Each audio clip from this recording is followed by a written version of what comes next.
తిరిగి మరొక సంవత్సరం మీ మధ్యలోనికి దేవుడి రీతిగా నడిపించినందుకై, ఆయన పాద సన్నిధిలో పరిచర్య చేయుటకు, మీ మధ్యలో సేవ చేయుటకు నడిపించిన దేవునికి నా హృదయపూర్వక కృతజ్ఞత స్తుతి స్తోత్రములు చెల్లిస్తూ, ప్రేమతో ఆహ్వానించినటువంటి పెద్దలు గౌరవనీయులు శ్రీనివాస్ బ్రదర్ గారికి, మరి ముఖ్యంగా వేదికను అలంకరించిన దైవ సేవకులను, మరియు ప్రాముఖ్యమైన ఎంతో గౌరవానికి తగిన వారైన ఆదర్శ్ నగర్ కమ్యూనిటీ అధికారులందరికీ పేరు పేరున మొదటిసారి నేను చూస్తున్నాను కనుక అందరి పేర్లు నేను ప్రస్తావించలేకపోవచ్చు, దయతో మన్నించమని మనవి చేస్తున్నాను. ఈ క్రిస్మస్ వేడుకలకు విచ్చేసినటువంటి దేవుని బిడ్డలైన మీ అందరికీ నిజ దేవుడు రక్షకుడైన యేసుక్రీస్తు ప్రభుల వారి పేరిట నా హృదయపూర్వక వందనములు తెలియజేస్తున్నాను.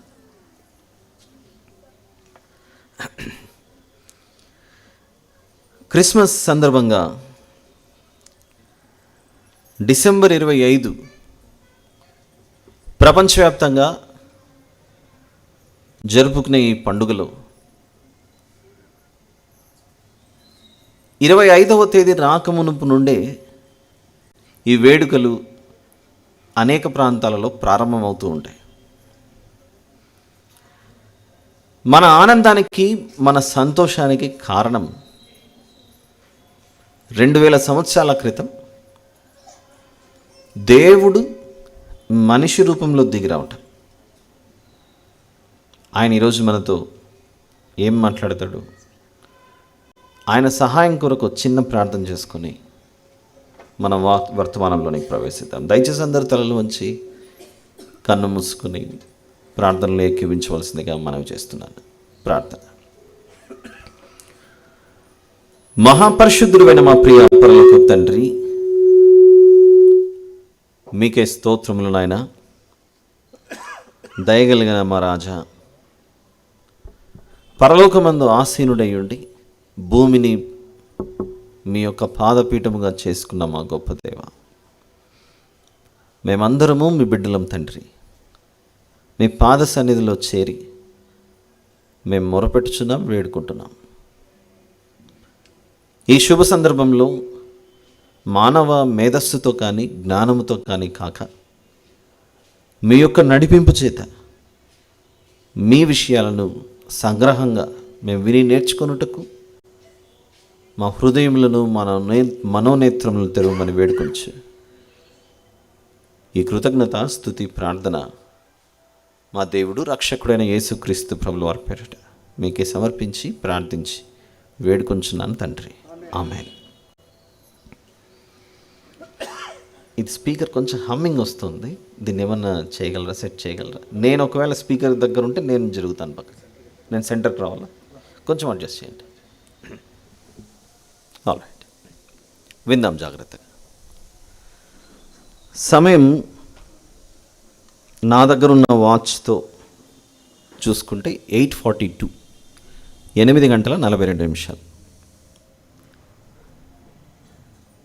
వాస్తవానికి నాకు ఫోన్లో అందిన సమాచారాన్ని బట్టి 9 గంటలకు నేను ముగించాలి, కానీ ఇప్పుడే ప్రకటించారు ఆలస్యంగా ప్రారంభించుకుంటున్నాం కనుక ఓపికతో ఉండండి అన్న మాట. అంటే 9కి ముగించబడదు, కాస్త కొంచెం ఎక్కువ అవుతుంది అని ఏర్పాటు చేసిన కార్యనిర్వాహకులు పెద్దలు ముందుగానే మిమ్మల్ని సిద్ధపరిచారు. తెలియజేయబడినది మీకైనా పరోక్షంగా నాకు కూడా తెలియజేశారు, మీకు అభ్యంతరం ఏం లేదు మాట్లాడండి అని. నిజమా కదా చెప్పండి? గత సంవత్సరం ఇదే మాసంలో ఇదే వీధిలో దేవుని యొక్క జ్ఞానం ఇక్కడ విత్తబడింది. ఆనాడు వేయబడిన విత్తనం ఈరోజు మరొక సంవత్సరం తర్వాత మరొకసారి మీ మధ్యలోనికి రావడానికి దేవుడు కృప చూపించాడు. అది మాలో ఏమీ లేదు, నాలో ఏమీ లేదు. ఆయన యొక్క వాక్యం, దేవుని యొక్క పరిశుద్ధమైన మాటలు ఫలించడి వృక్షం లాంటిది. వ్యవసాయదారుడు భూమిలోనికి విత్తనం వేయగలడే కానీ ఆ విత్తనం ఎలా తగిన సమయమందు మొలకెత్తాలో లోపల భూమి లోపల జరిగే పనిని వ్యవసాయదారుడు చేయడు. భూమి లోపల ఆ కార్యం జరిగించేది లోపల ఏం జరుగుతుందో అని ఒకవేళ మనం చెయ్యి పెట్టి చూడాలని ప్రయత్నిస్తే విత్తనం చచ్చిపోతుంది. దాన్ని డిస్టర్బ్ చేయకూడదు. విత్తనం వేయడం వరకు మాత్రమే వ్యవసాయదారుని పని. దానిని మొలిపించే పని ఎవరిలో ఉంటుంది? ఈ సృష్టిని చేసిన దేవుని పని అది.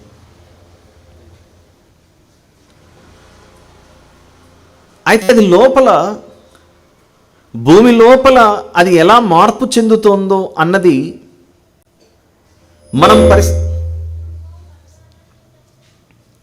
మనం పరిశీలించడానికి ప్రయత్నించిన దేవుని పనిని మనం ఒకవేళ ఏం జరుగుతుందో అని పరిశీలించితే ఆ పని చెడిపోయే అవకాశం ఉంది.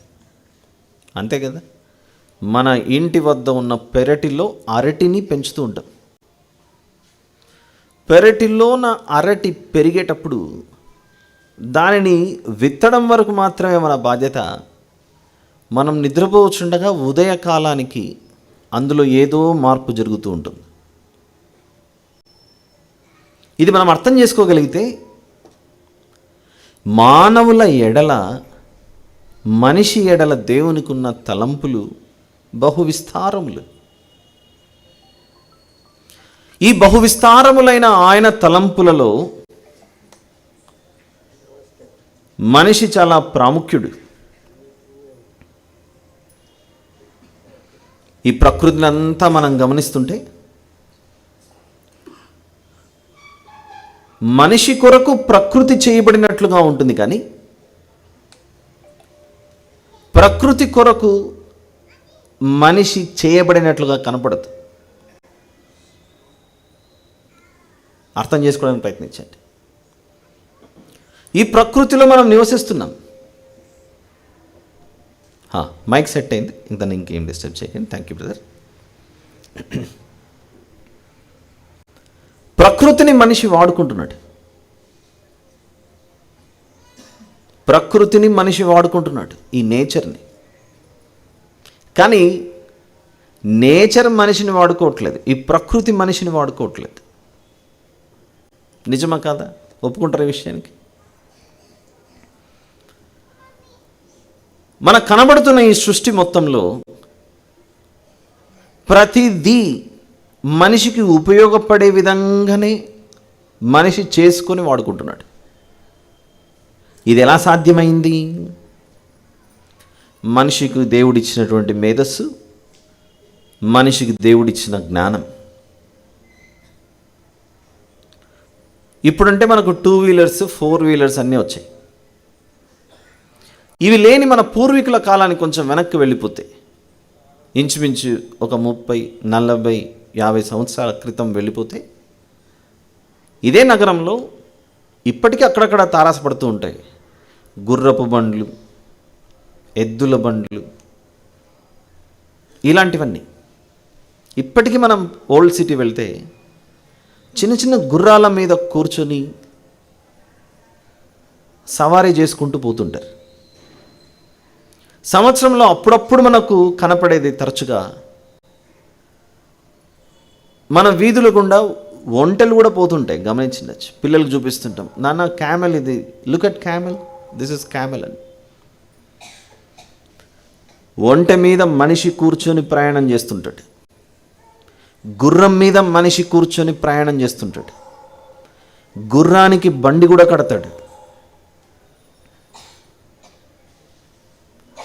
ఒకరోజు ఈ జంతువులు మీటింగ్ పెట్టుకొని, ఈ మనిషి అనేవాడు ఎప్పుడు నా మీద కూర్చొని సవారీ చేస్తున్నాడు, ఈసారి మనం బుద్ధి మార్చుకుని మనిషి మీద మనం సవారీ చేద్దామని ఎప్పుడైనా గుర్రం అని ఉండొచ్చా? అనదు. బలం విషయంలో గుర్రం మనకంటే బలమైంది, వేగం విషయంలో మనకంటే అది బలమైనది. కానీ దేవుడు మనకంటే బలమైన వాటిని మనకు లోపరిచాడు. చూడండి, అప్పుడప్పుడు జూ పార్కులకు పిల్లల్ని తీసుకొని వెళ్తే అతిపెద్ద భారీ ఏనుగు మనిషి చెయ్యినేసి కట్టేస్తే అది అక్కడే ఉంటుంది. ఏనుగుల సమూహం మీటింగ్ పెట్టుకొని, నన్ను చాలా రోజులైంది ఈ జూ పార్క్లో కట్టేశాడు ఈ మనిషి, మన బలం ఎంత, మన శక్తి ఎంత, ఒకసారి మనల్ని కట్టేసిన వ్యక్తి యొక్క అంతు చూద్దామని అది చైన్ కాస్త తెంపుకొని మనల్ని కట్టేయడానికి అదే చైన్తో ఏనుగులు ఎప్పుడు ప్రయత్నించాం. ఎందుకు ఇలాంటి చిన్న చిన్న ఎగ్జాంపుల్స్ తీసుకుంటున్నాను అనంటే,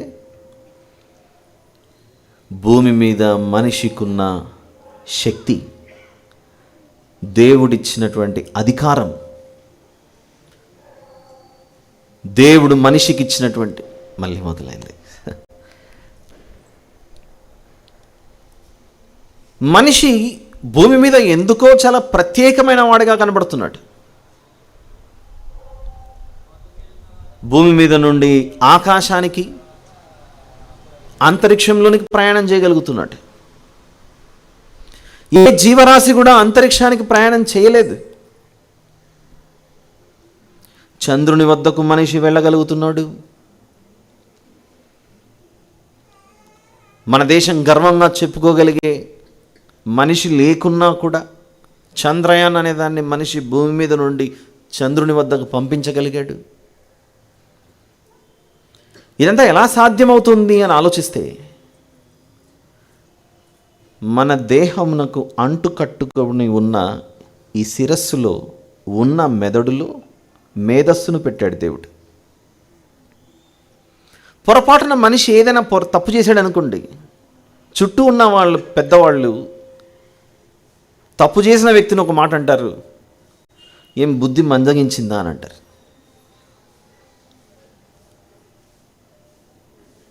అంటే బుద్ధి, జ్ఞానము దేవుడు సర్వమానవాళికి అలా పంచిపెట్టేశాడు. కానీ ఇక్కడ మనము ప్రీ క్రిస్మస్ సెలబ్రేషన్ చేస్తున్నాం. క్రిస్మస్ సందర్భంగా దేవుడు మనిషి ఎడల కలిగి ఉన్న ఆలోచనలను, తలంపులను మనం అర్థం చేసుకోవడానికి ప్రయత్నించాలి. పండుగ ఎవరికి చేస్తున్నాం? దేవునికి చేస్తున్నాం. దేవుడు మనం చేసే పండుగ ద్వారా నిజంగా సంతోషిస్తున్నాడా లేదా నేను మాత్రమే సంతోషిస్తున్నానా? ఆనందం రెండు రకాలు. నీ వలన ఎదుటివాడు కూడా సంతోషపడుతుంటే అప్పుడు నీవు సంతోషిస్తున్నట్లు, నీ పొరుగువారు సంతోషిస్తున్నట్లు. నీ పొరుగువారు సంతోషింపక నీవు మాత్రమే ఆనందిస్తున్నావు అనుకో, దాని సంతోషం అన్నారు. దాన్ని శాడిజం అంటారు. ఒకవైపు మాత్రమే ఆనందం ఉండి మరోవైపు ఆనందం లేదనుకోండి, దాన్ని సంతోషం అని ఎలా పిలవచ్చు మనం? నీ వలన ఎదుటివారు బాధపడుతున్నారు, వారి జీవితాల్లో సంతోషమే లేదు, కానీ నీకు మాత్రం చాలా ఆనందం అనే స్థితిలో ఉందనుకోండి మానవుల మధ్య సంబంధం, ఇంకా భూమి మీద సంతోషం ఎక్కడ ఉంటుంది? ఇది మనం ఆలోచించగలిగితే దాదాపుగా మొదటి వారంలోనే ఈ క్రిస్మస్కు ముందు మనం ఈ పండుగ సంబరాలు ప్రారంభించాం. దేవుని పేరు చెప్పి సంతోషంగా పాటలు పాడుతున్నాం. దేవుని పేరు చెప్పి చక్కగా నిశ్శబ్దమైన వాతావరణంలో వాక్యాన్ని వింటున్నాం. ఇక్కడ కూర్చున్న మనందరికీ ఒక చిన్ని ఆలోచన, తలంపు పుట్టాలి. నేను చేస్తున్న ఈ పండుగ నా కంటికి కనబడని అదృశ్య రూపంలో ఉన్న దేవుడు నేను చేస్తున్న ఈ పండుగ ద్వారా ఆయన ఆనందిస్తున్నాడా లేదా అన్న విషయం. దేవుడు మనం చేస్తున్న పండుగ ద్వారా సంతోషిస్తున్నాడా లేదా అనే ప్రశ్నకు సమాధానం ఎక్కడ దొరుకుతుందంటే, ఆయన గురించి మనం అర్థం చేసుకున్నప్పుడు. ఒక కుటుంబంలో తల్లిదండ్రులు, పిల్లలు ఉండగా, చక్కటి గృహ పరిపాలన స్త్రీ చేస్తుండగా, పురుషుడు ఎండ అనక గాలి వాన అనక బయటికి వెళ్ళి సంపాదించుకొని వస్తుంటాడు. ఇద్దరు సమానం కష్టపడుతుంటారు. పిల్లలను పెంచే విషయంలో పసిబిడ్డల నుంచి వారు పెరిగి పెద్దవారయ్యేంత వరకు స్త్రీ యొక్క పాత్ర వర్ణించలేనిది. ఎన్నో త్యాగాలు. ఇంటిలోనే ఉంటుంది, తనకేం పని లేదు అని ఎవరైనా నోరు జారి స్త్రీని అన్నా కూడా అది ప్రమాదమే. ఎందుకంటే వారిని అర్థం చేసుకోలేకపోయామని. అలానే పురుషుడు బయటికి వెళ్ళి కష్టపడుతున్న స్థితిని, నీకేమేమి, ఇంట్లో ఉండవు, చెయ్యవు, బయట తిరుగుతుంటావు, ఇంట్లో మా బాధలు నీకేం అర్థమవుతుందని పురుషుడిని అంటే, ఆ పురుషుడు ఎన్నో అవమానాలు, ఇంటి కొరకు సంపాదించవలసిన ఈ సంపాదనలో ఆ 4 రాళ్ళు తీసుకురావడానికి అధికారుల వద్ద నుండి, యాజమాన్యం వద్ద నుండి, ఒకవేళ వ్యాపారం చేస్తుంటే తగిన సమయంలో రావాల్సిన రాబడి రాకపోవటం, ప్రతి క్షణం తన కుటుంబం, ఇంట్లో ఉన్నటువంటి భార్య బిడ్డలు గుర్తొస్తూ, నేను ఏదైనా పొరపాటు చేస్తే ఇంటి మొత్తానికి ప్రభావం పడుతుందని అతి జాగ్రత్తగా నడుచుకుంటూ, ఒక దేహంనకు 2 కళ్ళు ఎలానో ఒక కుటుంబాన్ని నడిపించే విషయంలో స్త్రీ పురుషుల పాత్ర అంత గొప్పది.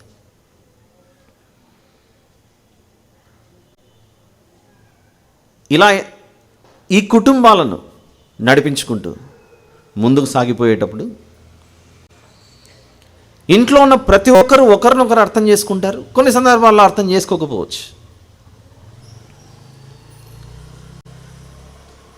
ఎందుకు దేవుడు మనుషులను కుటుంబాలుగా ఏర్పాటు చేసి నివసించమన్నాడో అనేది కూడా మనకు బైబిల్లో ఉంటుంది. కొద్ది నిమిషాల్లో అది కూడా చూద్దాం. మనకు తలెత్తిన ప్రశ్న, మనకు వచ్చిన ప్రశ్నే, మనం చేస్తున్న ఈ పండుగ దేవుని సంతోషపరుస్తుందో లేదా? మనం ఇంత చేసి, ఇన్ని ఖర్చు పెట్టి, అందరినీ ఆహ్వానించి, గౌరవ మర్యాదలన్నీ చేసి, అందరినీ సత్కరించి, అంతా చేసిన తర్వాత దేవుడు ఆనందించకపోతే? దేవుడు ఆనందించాలి అని అంటే ప్రతి మనిషికి అర్థం అవ్వాలి, లోకరక్షకుడైన యేసుక్రీస్తు ప్రభులవారు. ఎందుకు? క్రైస్తవులు జరిపే పండుగలలో 3 ప్రధానమైనవి కనబడతాయి. 4 ఉన్నాయనుకోండి, 4వది చెబితే అంత వెంటనే అర్థమయ్యేది కాదు కనుక 3 సమాజానికి పరిచయం ఉన్న ఈ 3 పండుగల గురించి మాట్లాడుతున్నాను. 1 Christmas, 2 good Friday, 3 Easter. Christmas అంటే యేసు ప్రభు యొక్క పుట్టుక. దేవుడు మనుషుల మధ్యలోనికి మనిషి యొక్క దేహం ధరించి వచ్చాడు.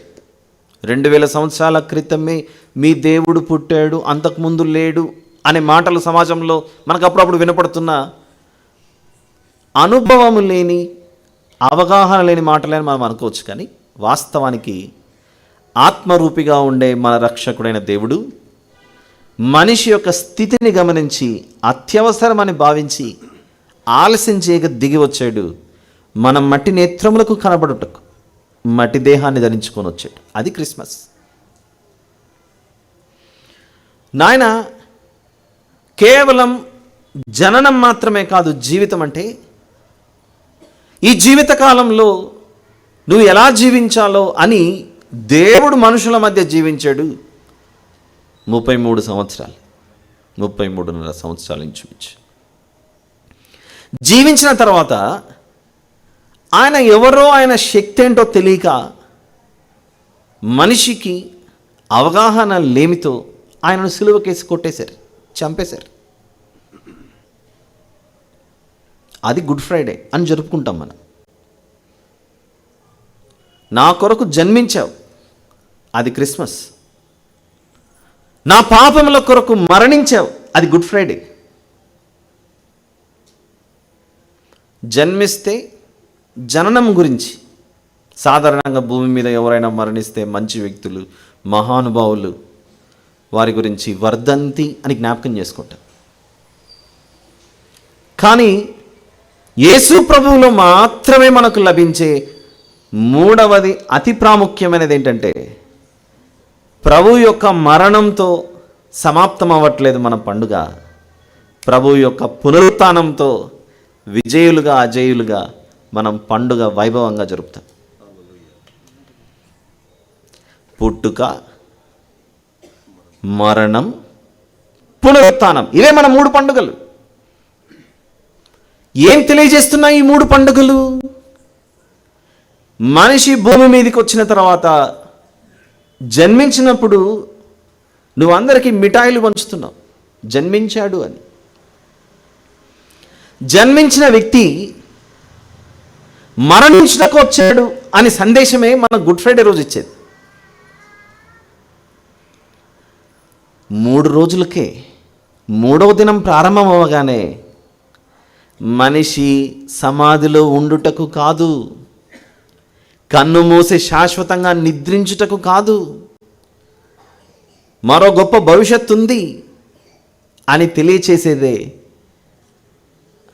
ఈస్టర్ అనే పండుగ. అప్పుడప్పుడు అనుకుంటాం, మనిషి జీవితం ఎంతండి అని ఎవరైనా అడిగితే అంటాము, జీవిత ప్రయాణం అంటే పుట్టుట గిట్టుట మధ్యలోనే ఉందండి జీవిత ప్రయాణం. అలా సింపుల్గా చెప్పేస్తుంటారు. విన్నారా ఎప్పుడైనా ఇలాంటి మాటలు? What is life? జీవితం అంటే ఏంటి చెప్పండి అని ఒకవేళ పెద్దవారిని అడిగినా వారి నోట్ల నుండి కూడా వచ్చే సమాధానమే సాధారణంగా,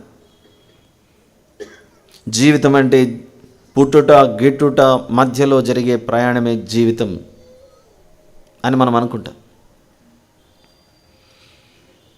కానీ బైబిల్ తెలియజేస్తున్న సందేశం, బైబిల్ తెలియజేస్తున్న సమాచారం పుట్టుట గిట్టుట మధ్యలో మాత్రమే కాదు, ఇది చాలా చిన్నది.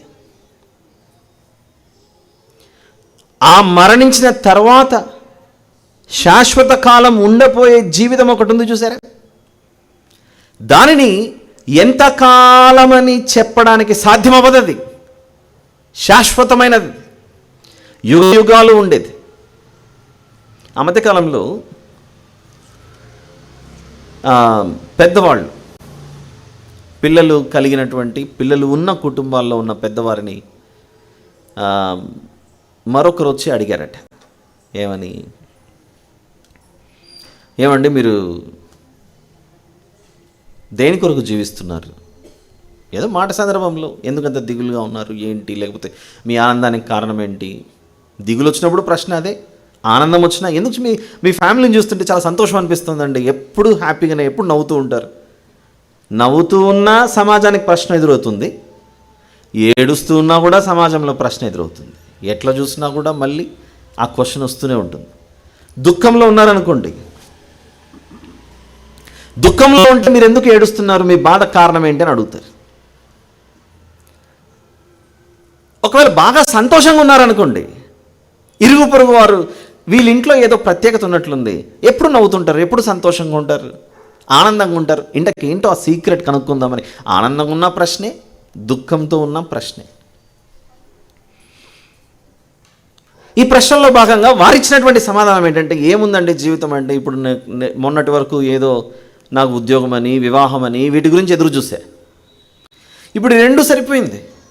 పిల్లలు కూడా పుట్టారు, వారు ఎదుగుచున్నారు, టీనేజ్కి వచ్చారు, కాలేజ్కి వచ్చారు. ఇంకొద్ది రోజుల్లో వారికి వివాహం చేయాలి. వివాహం చేసిన తర్వాత నా మనవాళ్లను మనవరాళ్ళను నేను నా చేతులతో ఎత్తుకోవాలి, వారిని ముద్దాడించాలి, ఆడుకోవాలి, ఎత్తుకోవాలి. వారిని చూసిన తర్వాతనే నేను కన్ను మూస్తే చాలు. చూడటమే కాదు, కొందరు వృద్ధాప్యంలో సుదీర్ఘకాలం జీవించినటువంటి వారు, నా మనవడి పెళ్ళి కూడా నేను చూసి చనిపోవాలని ఆశ ఉంటుంది కొందరికి. ఇప్పుడు నేను అడుగుతున్నాను, నీ జీవితం ఎందుకు అనే ప్రశ్నకు మన దగ్గర వచ్చిన సమాధానం, what is the purpose of your life? What is the meaning of your life? Why are you living here? మీరెందుకు, మీ జీవిత గమ్యం ఏంటి, మీ జీవిత లక్ష్యం ఏంటి అనంటే మనం చెప్పచ్చేమో, నా జీవితానికి నేను నా బిడ్డలను పెంచాలి, వారిని పెద్దవారిని చేయాలి, వారికి వివాహం చేయాలి, ఆ తర్వాత వారికి పిల్లలు పుడితే సంతోషంగా వారు ఆడుకుంటుంటే నేను చూడాలి. ఇలాంటి ఆశలు మనకు ఉండొచ్చు. అంటే నువ్వు దేని కొరకు బ్రతుకుతున్నావమ్మా ప్రియ సహోదరి సహోదరుడా? అంటే ఏముందంటే నేను బ్రతుకుతున్నది నా బిడ్డల కొరకే అంటామా? ఖచ్చితంగా అంటాం అన్నమాట. ఇప్పుడు నేను అడుగుతున్న మరో ప్రశ్న, మీ కొరకు బ్రతకాలని మీకు ఆశ లేదా? మన కొరకు బ్రతకాలని మనకు ఆశ ఉండదా? ఎందుకు ఈ ప్రశ్న అడుగుతున్నానంటే, ఇలాంటి సభలలో, ఇలాంటి కార్యక్రమాలలో ఎన్నో పాల్గొన్నప్పుడు, ఎన్నో చూస్తూ గమనిస్తూ ఉండగా, యేసు ప్రభు జన్మదినం రోజు ఒక చిన్ని సందర్భాన్ని నేను మీ ముందు ఉంచాలనుకుంటున్నాను. ఒక ఇంటిలో వారికి సంబంధించిన వారు అనుకోకుండా వయసు అయిపోయి నిద్రించారు. నిద్రించడం అంటే కన్ను మూశారు.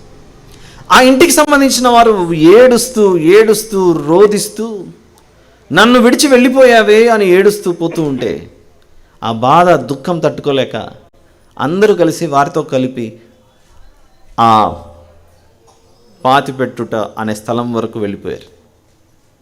ఇంకా ఏడుస్తున్నారు, సుదీర్ఘంగా ఏడుస్తున్నారు. ఇంకా బాధ చూడలేక చుట్టూ ఉన్నవాళ్ళు ఒక మాట అన్నారు, బాబు నువ్వు చాలా ఏడుస్తున్నావు కదా నాయన, నువ్వు చాలా ఏడుస్తున్నావు కదా నాయన, అతనంటే నీకు చాలా ప్రేమ ఉన్నట్లుంది, ఆయన ఎలాగో ఇప్పుడు మట్టిలో పాతి పెడుతున్నాం, నీకంత ప్రేమ ఉంది కనుక నిన్ను కూడా పాతి పెట్టేస్తాం, మీ ఇద్దరు కలిసే ఉండండి అక్కడ అన్నాడు. అప్పుడు నువ్వు కూడా ఏడుస్తూ హత్తుకొని అక్కడే ఉండొచ్చు. ఆ మాట అనగానే ఈ వ్యక్తి కన్నీరు దెబ్బకు ఆగిపోయింది. నీకు అంత ప్రేమగా, అంత ఇష్టంగా వెంబడించు. నోను, నేను ఇంకా ఏడిస్తే ఆలస్యం చేయకుండా నన్ను కూడా పాతి పెడతారేమో అని కళ్ళు తుడుచుకొని వెనక్కి తిరిగాడు ఈ మనిషి. ఎందుకు చెప్తున్నానంటే, ఇందాక మన దగ్గర వచ్చిన సమాధానం ఏంటి? నువ్వు ఎందుకు బ్రతుకుతున్నావు అంటే, నా బిడ్డల కొరకు, నా భార్య కొరకు, నా భర్త కొరకు అని మన దగ్గర జవాబులు ఎన్నో రావచ్చు. ఎన్నో వచ్చినా ఎంతవరకు వారు మనతో కలిసి ప్రయాణం చేస్తారు అని అంటే, మన జీవితం ముగించబడిన తర్వాత అక్కడి వరకే ప్రయాణం చేస్తారు. అక్కడి వరకే ప్రయాణం చేస్తారు, కానీ మళ్ళీ అది దాటి మన వద్దకు రారు.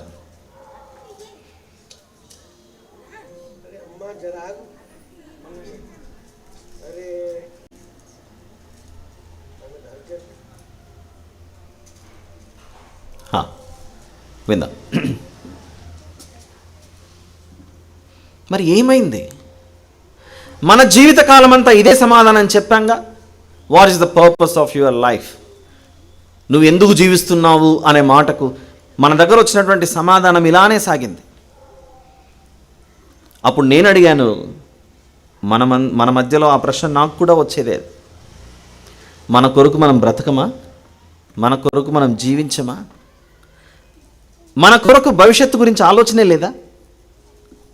మన కొరకు భవిష్యత్తు గురించి ఆలోచనే లేకపోతే నీవు ఆలోచించాలి ఈ విషయాన్ని అని యేసు ప్రభు ఆకాశమందు ఆసీనుడై ఉండి భూమి మీద జరుగుతున్న సంఘటనలను ఆయన పరిశీలనాత్మకంగా చూసి, ఇక ఆలస్యం చేయకూడదు, వీరి కొరకు నేను దిగిరావాలి అని దేవుడే ఒక కన్య మరియ గర్భాన, ఒక స్త్రీ గర్భాన దేవుడు పసికందుగా అలా ఒదిగిపోయాడు. ఈ సృష్టి ఎంత పెద్దది! ఇంత పెద్ద సృష్టిని చేసిన సృష్టికర్త ఈ చిన్ని కడుపులో ఉండటానికి, ఒదిగిపోవడానికి, మన మధ్యలో నివసించడానికి అంత పెద్ద దేవుడు ఇంత చిన్నగా దిగి వచ్చాడంటే, మనల్ని ప్రేమించి మనతో నివసించుటకు ఎంత గొప్ప నిర్ణయం తీసుకున్నాడో ఆలోచించండి ఒకసారి. ఈ ఆదర్శ్ నగర్లోనికి హుటాహుటిన ఈ దేశానికి సంబంధించిన రాష్ట్రపతి, గౌరవ రాష్ట్రపతి, ప్రధానమంత్రి కూడా కాదు, ప్రధానమంత్రి కంటే పైన ఉన్నటువంటి ఒక రాష్ట్రపతి, president of India, the first citizen, అకస్మాత్తుగా ఉన్నట్లుండి ఈ ప్రాంతానికి వచ్చారనుకుంటే ఇక్కడ ఏదో చాలా ప్రాముఖ్యమైన పనుంటేనే గౌరవ రాష్ట్రపతి గారు దిగుతారు ఇక్కడికి. నిజమా కదా చెప్పండి? ఆ మధ్యకాలంలో హైదరాబాద్ నగరంలో కొన్ని సంఘటనలు, బాధాకరమైన సంఘటనలు, దిల్సుఖ్ నగర్లోను, లుంబిని పార్క్లోను, ఇలాంటి ప్రాంతాలలో బాంబు పేలుళ్ళు జరిగాయి.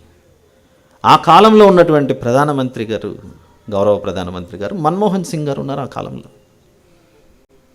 అన్ని పనులు వదులుకొని ఏం జరిగిందో ప్రమాదమని దేశ ప్రధాని పరిగెత్తుకొని వచ్చాడు ఇక్కడికి. గుర్తున్నాయా? పెద్దలకు గుర్తుండొచ్చు ఈ విషయాలు. అప్పుడు వార్తల్లో హైదరాబాద్లో జరిగిన ఈ సంఘటనలకు సంబంధించి దేశ ప్రధాని తరలి వచ్చాడనే మాటలు.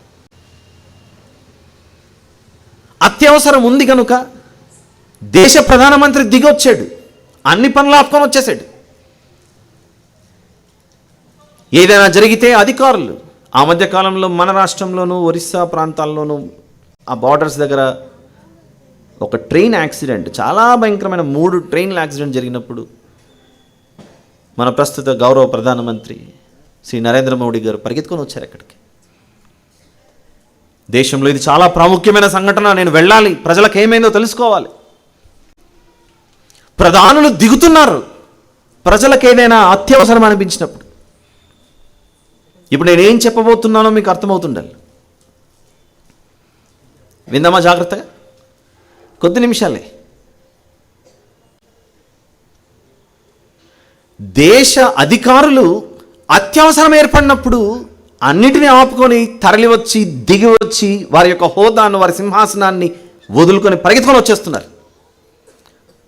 అలాంటిది యేసు ప్రభువుకున్న పేరే the king of kings and the lord of lords, రాజులకు రాజు, ప్రభువులకు ప్రభువు అని పిలువబడే ఆయన ఆకాశమును వదిలిపెట్టి, ఆకాశము మీద ఉన్న పరలోకాన్ని విడిచిపెట్టి మట్టిని అడుగు పెట్టడానికి, అది కూడా పశువుల పాకలో ఒక తొట్టిలో పశువులు నీళ్లు తాగే ఆ తొట్టిలోనికి వచ్చి పండుకొని ఉన్నాడు అనంటే ఈ భూమి మీద ఉన్న మానవ జాతి ఎంత అప్రమత్తం అవ్వాలి చెప్పండి, ఆలోచించండి ఒకసారి.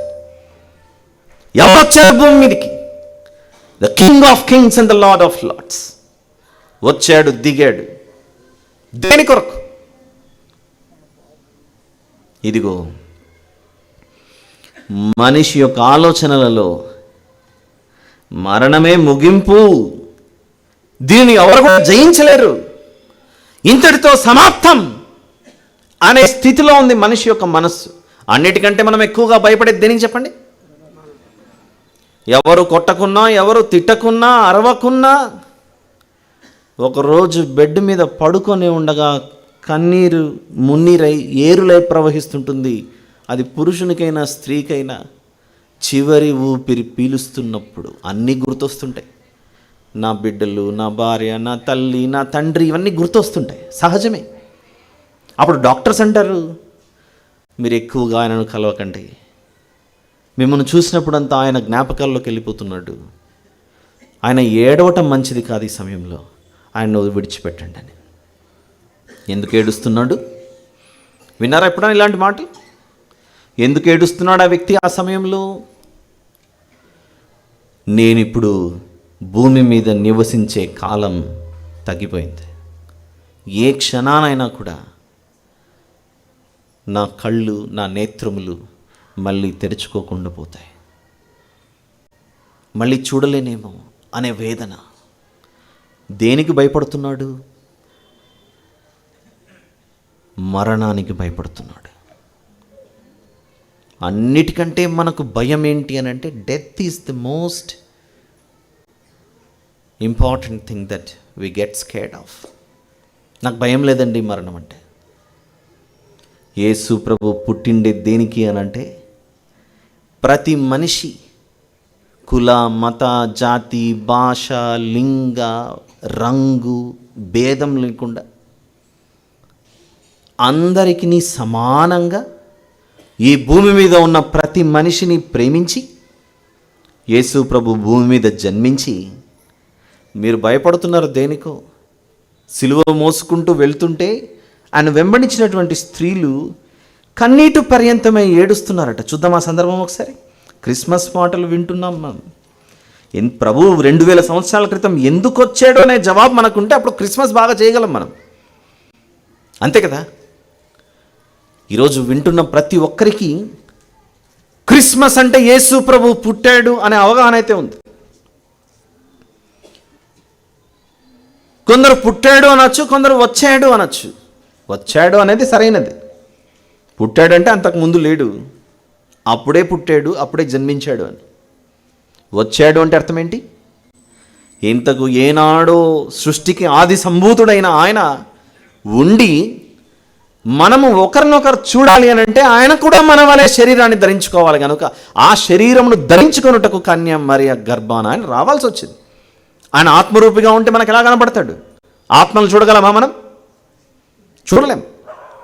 మనకు కనబడటానికి ఆత్మ అయినటువంటి ఆయన శరీరాన్ని ధరించుకున్నాడు, వచ్చాడు భూమి మీదకి. అందరం వింటున్నాం. ఎందరైతే ఈ స్పీకర్ సౌండ్ ద్వారా వింటున్నారో అందరికీ సందేశం వెళ్ళిపోవాలి, నిజం తెలుసుకోవాలి, సత్యం తెలుసుకోవాలి. క్రిస్మస్ అంటే యేసు ప్రభు పుట్టుకట, ఆయన రాజులకు రాజట, ప్రభువులకు ప్రభు అట, the king of kings and the lord of lords. ఆయన సిలువ మోసుకుంటూ వెళ్తుంటే భూమి మీదకి వచ్చిన తర్వాత లూకా సువార్త 23వ అధ్యాయంలో, gospel of Luke chapter number 23, 28వ వచనం. యేసు వారి వైపు తిరిగి, యెరూషలేము కుమార్తెలారా, నా నిమిత్తం ఏడవకుడి, మీ నిమిత్తము మీ పిల్లల నిమిత్తమును ఏడువుడి అని చెప్తున్నాడు. అక్కడ బాధ అనుభవిస్తున్నటువంటిది ఆయన, సిలువ మోసుకొని వెళ్తున్నది ఆయన, ఏడవాల్సింది ఆయన. కానీ చెబుతున్నాడు ప్రజలతో, మీరు ఏడవకండమ్మా, నా కొరకు మీరు ఏడవకండి, మీ గురించి మీ బిడ్డల గురించి ఆలోచించండి అని చెప్తున్నాడు. ఎందుకు అంత ధీమాతో చెప్తున్నాడు? అంత ధైర్యంతో ఎలా చెప్పగలుగుతున్నాడు ప్రభు? కారణం ఏంటంటే, రాజైన భూమి మీద ఓడిపోవచ్చేమో కానీ రాజులకు రాజు ఓడిపోయే ప్రసక్తే లేదు. రాజులకు రాజు, ప్రభువులకు ప్రభు అయినటువంటి ఆయన చేస్తున్న యుద్ధం మామూలు మనుషులు చేసే యుద్ధం కాదది. యేసు ప్రభు క్రిస్మస్ రోజు 2000 సంవత్సరాల క్రితం ఎందుకు జన్మించాడు అని అంటే, ఆయన చేసే యుద్ధంలో ఆయనే గెలవాలి. ఒక యుద్ధం చేయడానికి వచ్చాడు. ఏమిటా యుద్ధం?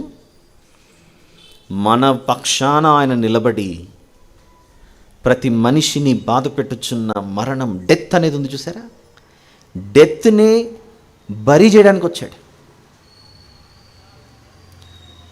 మరణాన్ని సమాధి చేయడానికి వచ్చాడు. ఈ మాటలు అర్థం చేసుకోవడానికి కొంచెం కష్టపడాలి. మరణం మనలోనికి వస్తే సమాధి చేస్తారు మనల్ని, కానీ ప్రభు విషయంలో అలా జరగలేదు. మరణం ఆయనలోనికి రాగానే ఆయన లోనికి వెళ్ళి ఆ మరణాన్ని సమాధి చేసి బయటికి వచ్చాడు విజయుడుగా.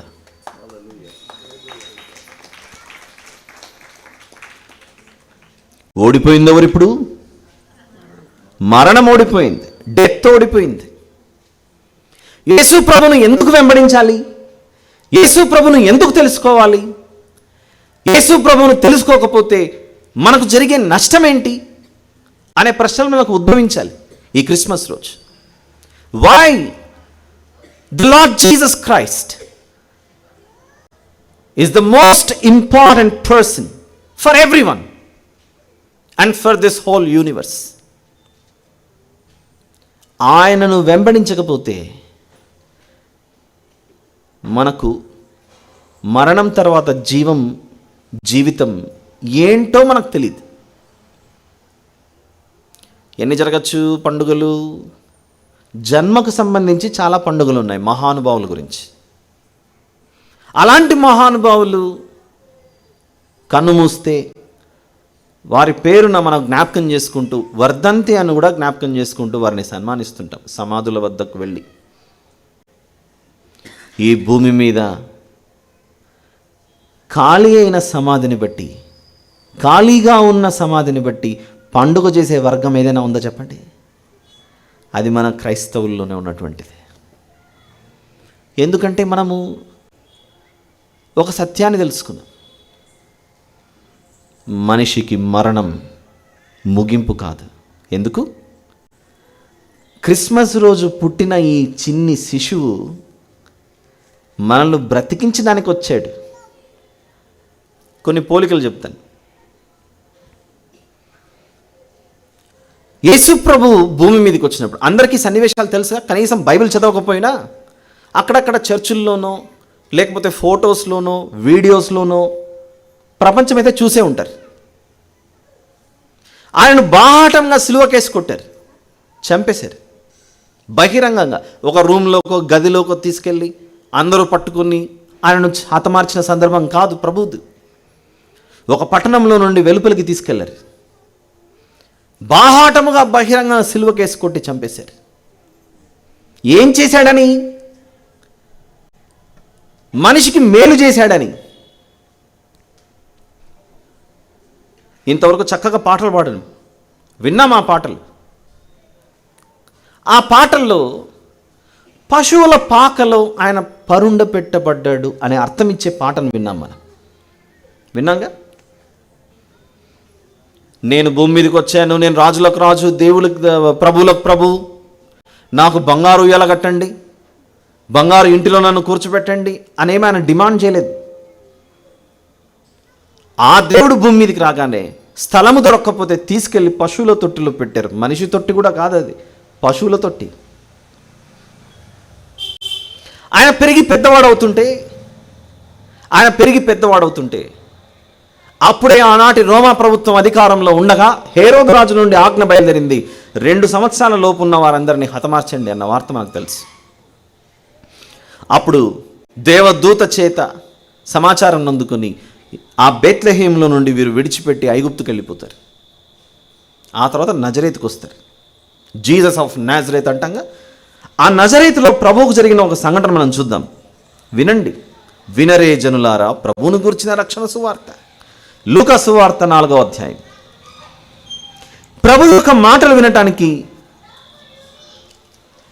మనం మనసులను సిద్ధపరచుకోవాలి, కానీ మనీ సిద్ధపరచుకోవాల్సిన అవసరం లేదు.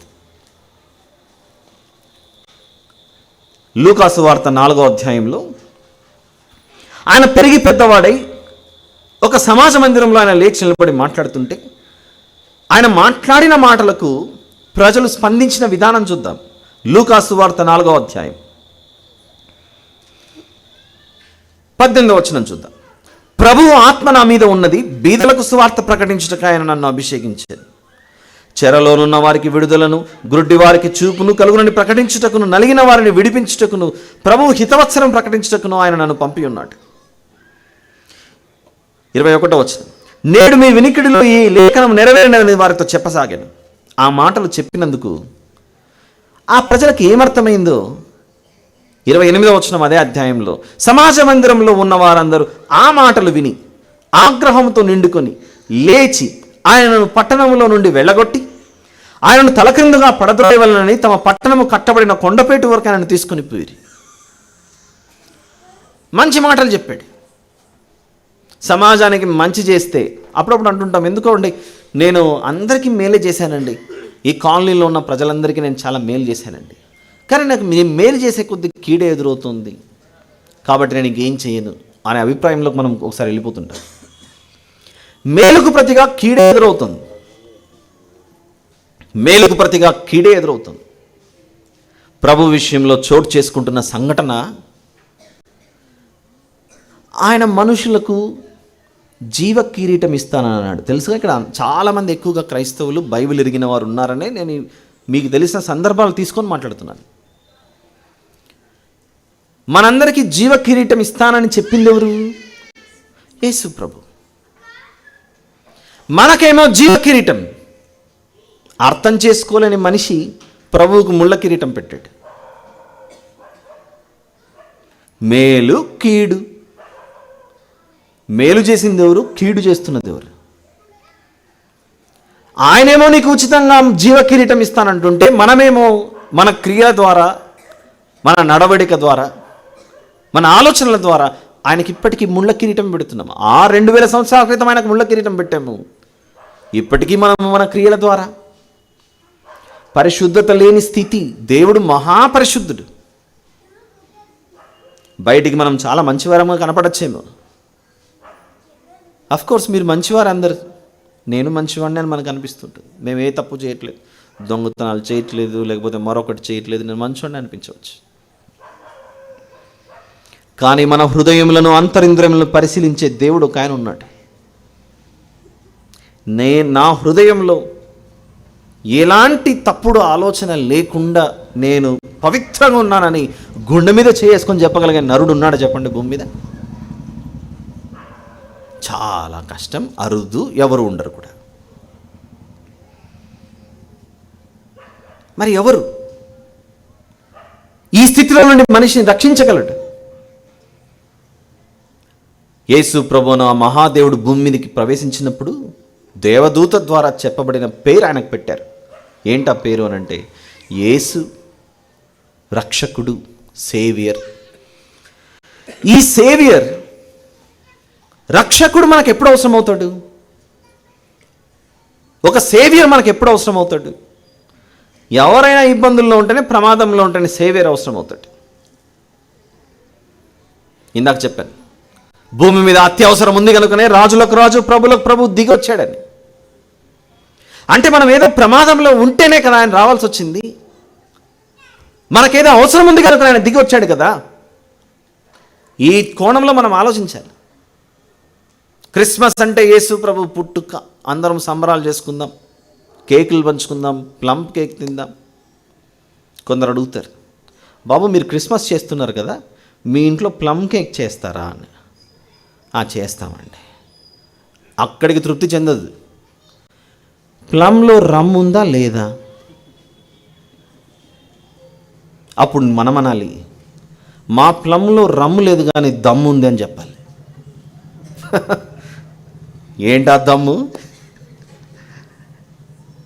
లోకరక్షకుడు మా హృదయంలో ఉండి పంచుతున్నాం ఈ తీపి కబురు.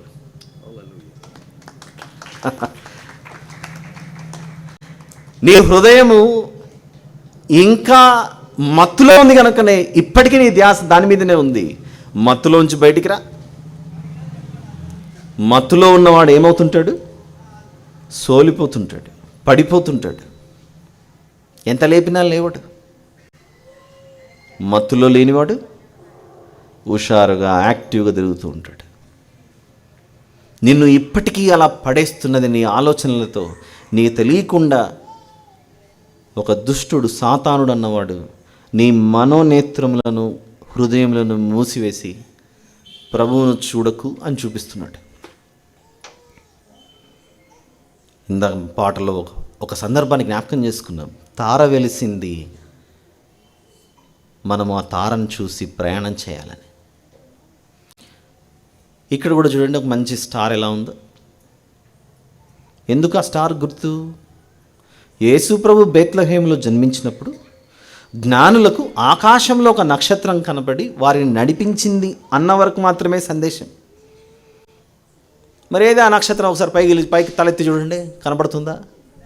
కనపడదు. ప్రస్తుతానికి చంద్రుడు ఒక్కడే కనపడుతున్నాడు. దేవుడు చెబుతున్నది ఏంటంటే, నాయన, ఆ రోజు బేత్లెహేముకు నడిపించింది ఒక నక్షత్రం. ఆ తర్వాత మళ్ళీ కనుమరుగైపోయింది, కనపడలేదు. మళ్ళీ కనపడిందా? కనపడలేదు. ఎందుకు కనపడలేదు? ఆ నక్షత్రం సెలవిస్తున్న మాట ఏంటంటే,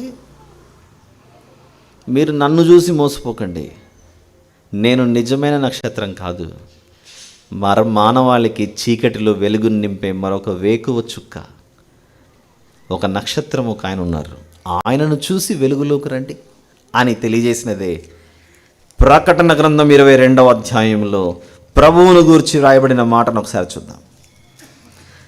ఆకాశంలో కనపడిన ఆ చుక్క, ఆ నక్షత్రం నేను కాదు, ఈ శాశ్వతమైన నక్షత్రం. మీరు చూడవలసినది మరొక నక్షత్రం ఉంది. ఆ నక్షత్రమే ప్రకటన గ్రంథం 22వ అధ్యాయం 16వ వచనంలో యేసు ప్రభు మాట్లాడుతూ, ఈ సంగతులను గూర్చి మీకు సాక్ష్యం ఇచ్చుటకు యేసు అను నేను నా దూతను పంపి ఉన్నాను. నేను దావీదు వేరు చిగురును, సంతానమును, ప్రకాశమానమైన వేకువ చుక్కయునై ఉన్నాను. ప్రకాశమానమైన వేకువ చుక్కయునై ఉన్నాను. ఆ ప్రకాశమానమైన ప్రభువును చూడండి అని మాట్లాడుతున్నది వాక్యం, బైబిల్. అసలు నాకెందుకో మీరు ఆలోచిస్తారు లేదో, అది మిమ్మల్ని నేను బలవంతం చేయలేను, కానీ నేను ఆలోచిస్తుండగా ఎందుకు ప్రభు ఇంత ప్రాముఖ్యుడయ్యాడు అనే ప్రశ్న ఉదయం నిద్రలేచినప్పటి నుండి పడుకునేంతవరకు నా హృదయంలో తట్టుతూనే ఉంటుంది. ఎందుకు? ఈ మధ్యకాలంలో ఏదైనా ఒక బ్యాంకు లోన్ అప్లై చేసామనుకోండి, బాబు మీ ఆధార్ కార్డు ఇవ్వండి అంటారు. ఒక టెలిఫోన్ సిమ్ కార్డ్ అప్లై చేయాలనుకోండి, మీ ఆధార్ కార్డు ఇవ్వండి అంటారు. లేకపోతే ఏదైనా రిజిస్ట్రేషన్ కొరకు వెళ్ళామనుకోండి, ల్యాండ్ రిజిస్ట్రేషను, ఇల్లు రిజిస్ట్రేషను, దాని దగ్గరికి వెళ్తే మళ్ళీ మీ ఆధార్ కార్డు ఇవ్వండి అంటారు. పోనీ సరే నాదంటే అయిపోయింది, పిల్లలను స్కూల్లో చేర్పించాలి, కాలేజీలో చేర్పించాలి అన్నప్పుడు అక్కడ కూడా మళ్ళీ ఆధార్ కార్డు అడుగుతారు. అన్ని చోట్ల ఈ ఆధార్ కార్డు అడుగుతున్నారు. ఏముందో బై ఆధార్ కార్డులో అని చూస్తే పేరుంటుంది, తర్వాత అన్నీ చదువుకుంటూ వస్తే మనం ఏ రోజు పుట్టాం, ఏ నెలలో పుట్టాం, ఏ సంవత్సరంలో పుట్టామని అక్కడ రాసి ఉంటుంది. అందులో ఏ ఒక్కటి కొంచెం అటు ఇటు పోయినా ఆ ఆధార్ కార్డు ఇన్వాలిడ్ అనేస్తారు. పాస్పోర్ట్కి వెళ్తే, విదేశాలకు వెళ్ళడానికి పాస్పోర్ట్ అప్లై చేస్తే అక్కడ మన డేట్ ఆఫ్ బర్త్ చెప్పాలి. స్కూల్కి వెళ్ళి పిల్లల్ని జాయిన్ చేస్తే అక్కడ డేట్ ఆఫ్ బర్త్ చెప్పాలి. రిజిస్ట్రేషన్కి వెళ్తే నీ డేట్ ఆఫ్ బర్త్ చెప్పాలి. వివాహాలు జరగాలంటే నువ్వు మేజరా మైనరా అని డిసైడ్ చేయాలి, అక్కడ డేట్ ఆఫ్ బర్త్ చెప్పాలి.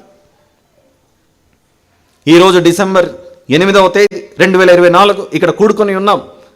వచ్చే సంవత్సరం ఈ సభకు సంబంధించిన సమాచారం అడిగితే, మనం ప్రస్తుతానికి 2025లో ఉన్నాము, గత సంవత్సరం 2024 డిసెంబర్ 8వ తేదీన మేము ఇక్కడే కూడుకుని ఉన్నామని మళ్ళీ సమాధానం చెప్పాలి. పోనీ ఏ రోజైనా ఒక వార్తాపత్రిక చదవాలంటే వార్తాపత్రిక పైన ఒక డేట్ కనబడుతుంటుంది, ఈ రోజుది ఇది, ఈ రోజుది ఇది అని. ఎక్కడ చూసినా ఈ డేట్ కనబడుతుంది. ఏంటి 2024 అంటే అర్థం ఏంటి? యేసు ప్రభు భూమి మీదకి వచ్చి 2024 సంవత్సరాలు అవుతోంది అని ప్రభువును గురించి ప్రపంచం సాక్ష్యం చెబుతుంది. నా బర్త్ సర్టిఫికేట్ చెల్లాలి అన్న లింక్ అక్కడ యేసు ప్రభు డేట్ కనెక్ట్ అయి ఉంది. నా ల్యాండ్ రిజిస్ట్రేషన్ కావాలన్నా నేను ఆ బర్త్ సర్టిఫికేట్ లేకపోతే ఆ బర్త్కి సంబంధించిన ఆధారాలు చూపించాలి. నేను 10th క్లాస్ ఎగ్జామ్ రాయాలంటే ముందు నాకు ఎలిజిబిలిటీ కాదా అని నేను ఏజ్ ప్రూఫ్ చూపించుకోవాలి. ఆ మధ్యకాలంలో క్రికెట్లో ఆడటానికి కొందరు ప్లేయర్స్ ఎంచుకున్నారు. ఆ ఎంచుకున్నప్పుడు కొందరి మీద అభియోగాలు, ఏజ్ విషయంలో ఫేక్ డాక్యుమెంట్ ఇచ్చావని, తప్పుడు వయస్సు నిర్ధారణ ఇచ్చావని. ఒక మంచి ప్లేయర్గా సెలెక్ట్ అవ్వాలంటే కూడా ఆటా నైపుణ్యం ఉంటే సరిపోదు, నువ్వు సరైన ఆధారాలు ప్రభువుకు లింక్ అయి చెప్పాలి. ఏమిటి ప్రభువా ఇది? అర్థం కాని పరిస్థితి. వివాహం అవ్వాలంటే నువ్వు మేజరా మైనరా డిసైడ్ అవ్వాలి. అది ఎలా సాధ్యం? ఏజ్ ప్రూఫ్ చూపించాలి. ఎలా చూపించగలం ఏజ్ ప్రూఫ్? 2000 సంవత్సరాల క్రితం యేసు ప్రభు జన్మించిన కాలం నాటికి, నువ్వు జన్మించిన కాలం నాటికి, ప్రస్తుతం ఉన్న కాలం నాటికి లెక్క మొత్తం అప్పచెప్పాలి. ఇది క్రైస్తవులు మాత్రమే చెప్పే లెక్కన? అందరూ చెప్పే లెక్కన? అందరూ చెప్పే లెక్కే. మన జీవితం మొత్తం యేసు ప్రభు అనే కేంద్ర బిందువు చుట్టూ తిరుగుతోందన్న విషయం మనం గ్రహించకపోతే, అప్పుడప్పుడు మహాసముద్రాలలో, నదులలో సుడిగుండాలు తిరుగుతుంటాయి. ఆ మధ్యకాలంలో రాజమండ్రిలో ఒక పడవ భయంకరమైన ప్రమాదానికి గురై నీళ్ళలో మునిగిపోయింది. సుడిగుండంలో చుట్టుకుంది అది, గోదావరి నదిలో. అలా ఎలాగైతే చుట్టుకుంటూ దాని చుట్టే తిరుగుతుంటుందో, ఈరోజు మనం కూర్చున్నా, లేచినా, పడుకున్నా, చివరికి టైం ఎంతైంది నేను చెప్తూనే పోతున్నాడు, వదలడా అని మీరు అనుకున్నా, సమయం 9:33 అయింది. ఇది కూడా దేని చుట్టూ తిరుగుతోంది ఇప్పుడు? యేసు ప్రభు భూమి మీదకి వచ్చి 2023 సంవత్సరాల 11 నెలల 7 రోజుల 21 గంటల 34 నిమిషాలకు మనం ఈ మాటలు వింటున్నాం. అది లెక్క. మనకన్నీ అడ్డదారులు షార్ట్ కట్స్ కనుక టైం ఎంత అంటే 9:30 అంటే చెప్పేస్తాం. What is this 9:30? ప్రభువుకు లింక్ అయి ఉన్న సమాచారం అది. ఆదర్శ్ నగర్లో ఈ మీటింగ్ జరగటం చాలా సంతోషం అనిపిస్తుంది. ప్రభువును మోసుకుంటూ ప్రపంచానికి ఆదర్శవంతులుగా ఉండటానికి ఇక్కడ ఆదర్శ్ నగర్లో జరుగుతుంది ఈ సభ.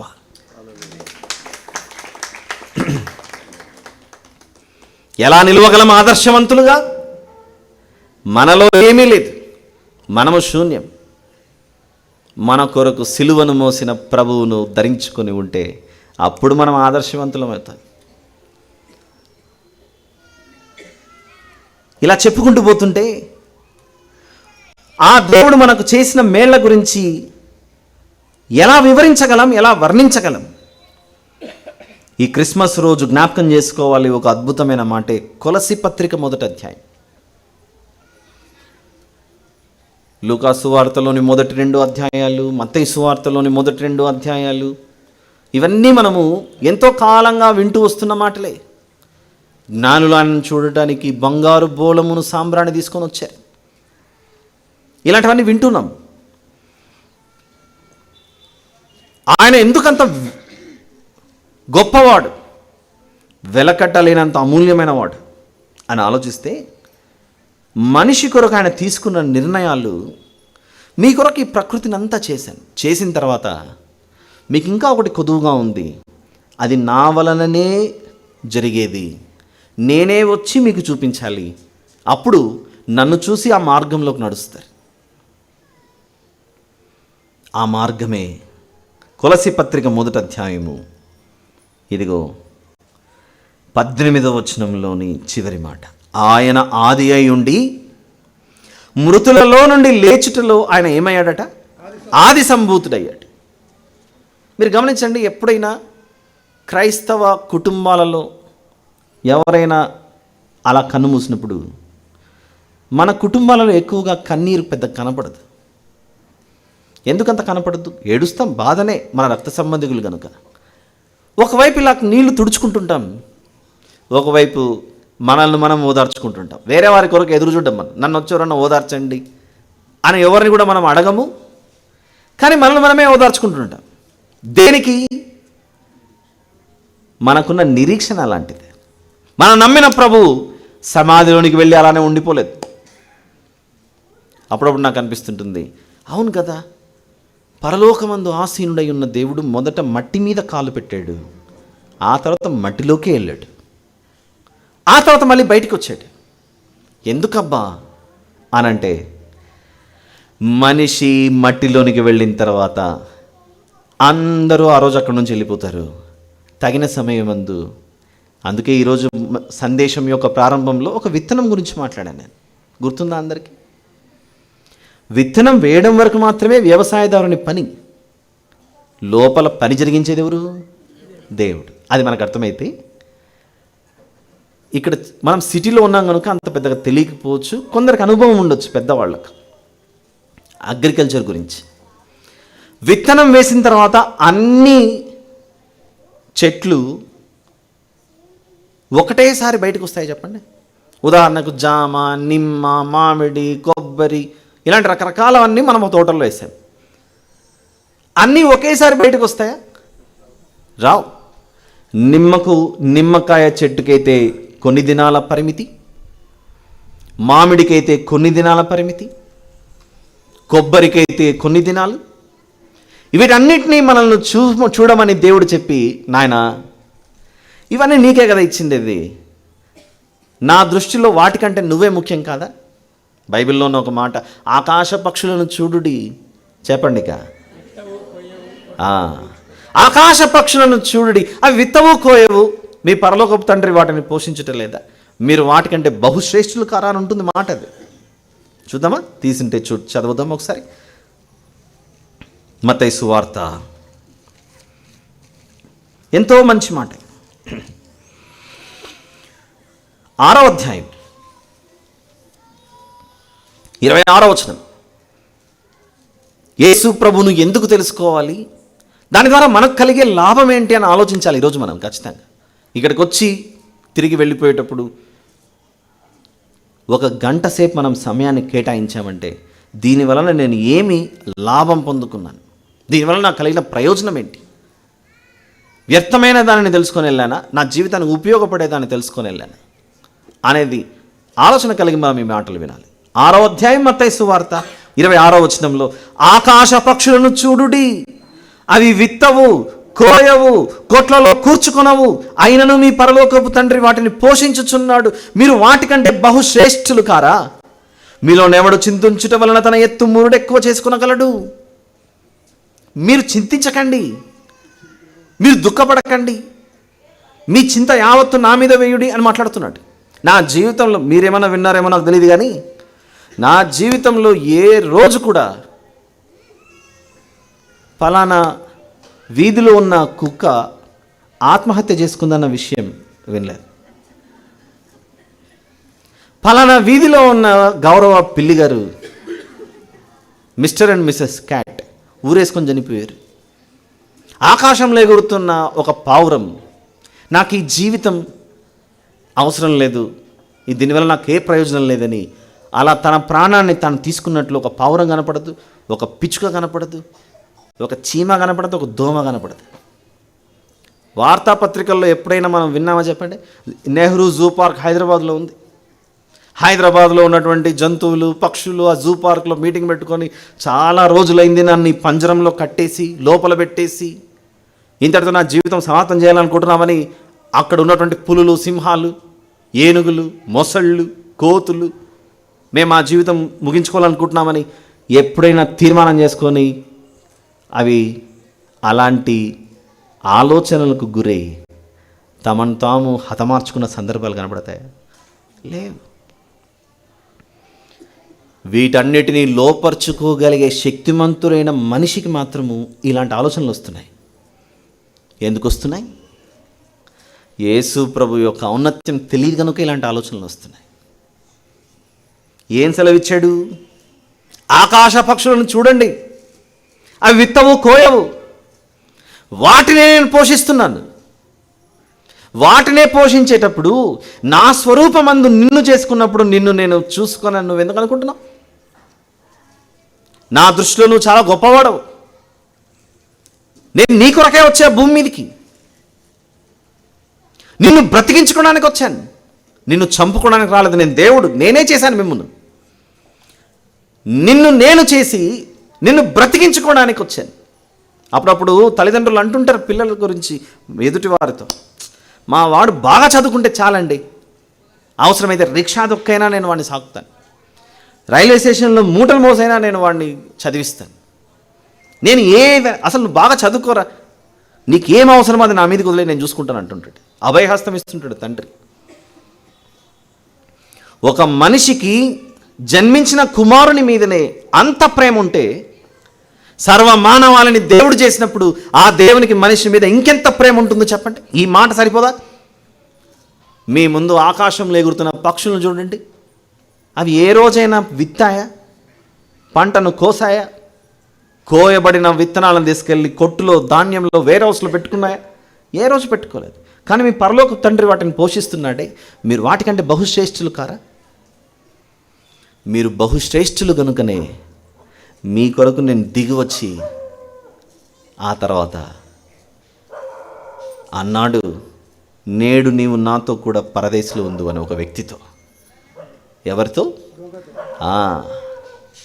నేను ఎక్కడుంటానో అక్కడ నువ్వు ఉండులాగున నేను మరలా వస్తాను, తీసుకెళ్తానని ఆకాశము మీదికి ఆరోహణమైన ఆయన ఒక్కరోజు దిగి వస్తాడు. ఈరోజు ఆ రోజు ఇక్కడ విత్తబడుతున్న ఈ మాటలు, వినపడుతున్న ఈ మాటలన్నీ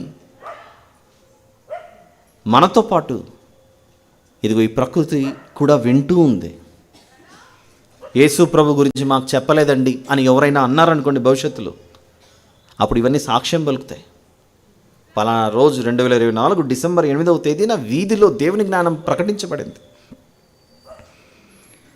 ఒకటి చెప్తాను, ఈ విషయం మీరు ఆలోచించండి, ఆ తర్వాత ముగించేస్తాను. ఈ మైక్ తయారు చేసింది మనుషుల జంతువుల? మనుషులే. నేను పెట్టుకున్న బైబిల్ పెట్టుకున్న ఈ పోడియం, ఇది మనుషులు చేసే జంతువులు చేసే? మనుషులు.